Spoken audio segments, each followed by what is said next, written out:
ang bansang Iranian ay naglunsad ng malawakang pagbubumba sa bansang Israel. At ayon sa balita, na maraming natama ang residente doon at may nasawi sa pangbubumba ng Israeli. Na nakakaawang tingnan ang mga kabahayan ng Israeli na nawasak sa kabila ng pangbubumba ng Iran sa bansang Israel. Tayo na nga, few days ago, ay ito namang Israeli ay nagpakawala din ng pakaraming missiles papunta sa Iran. At ito na nga, at nagbunga rin ng matinding pinsala ang pagbubumba ng Israel sa Iranian. Kung makikita mo sa video, ay halos din nawasak ang mga bahayan, o ito po ang mga target ng Israel ay ang mga kanila pong mga military equipment, kumbaga kung saan mga depo nila. Alam mo, para sa akin guys, yung pag-target ng Israeli sa Iran ngayon, sa nakikita ko lang, una nilang tinarget ang depo, ang military equipment, base nila kung saan yun ang natamaan ng mga missiles o target ng Israel, military Israel, no? At ayun na nga, nagresulta ng matinding tama. Pero para sa akin, ang pambumbumba ng Israel ay para hindi na sila gawa pa ng maraming missile.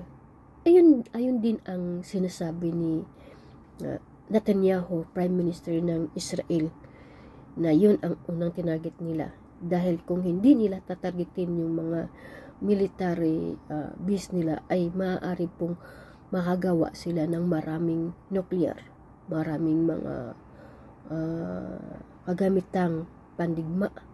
At ito po ay para sa kasiguraduhan, para sa kinaharap na mananatiling safety ang Israel. At ito din panglahatan kung hindi ito nila unang tinarget. Dahil ayon kay Netanyahu, maaari pong magdulot ng makagawa sila ng thousands of missile dahil po sa kanila pong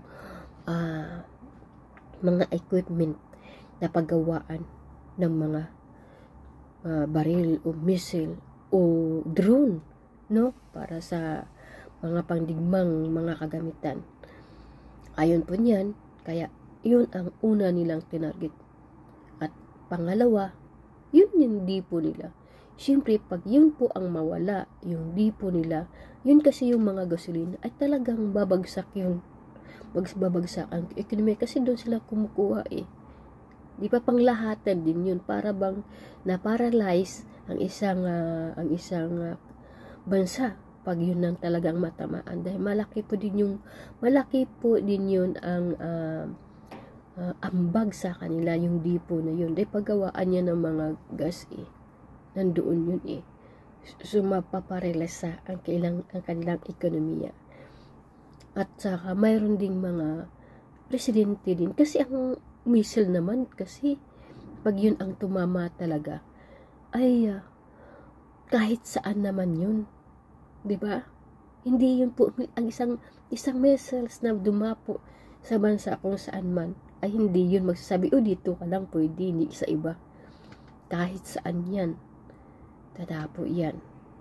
Di ba guys? At saka, yun sa Iran kasi, ang natamaan ay mga residente, mga sibilyan po guys.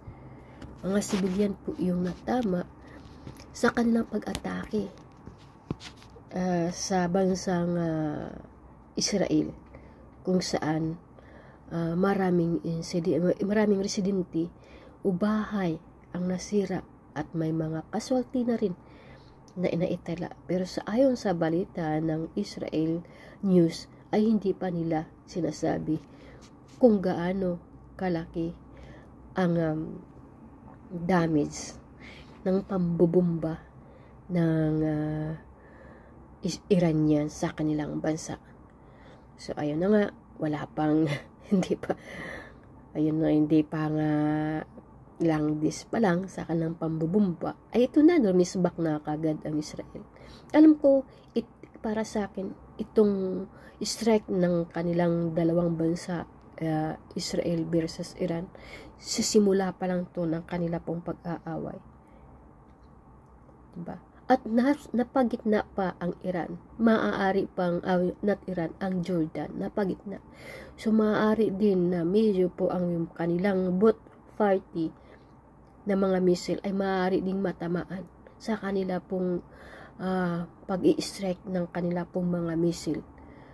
So, antabayan na guys. Ito kasi pag war kasi guys, sasabihin tong war, talagang unang maaapektuhan ang mga civilian.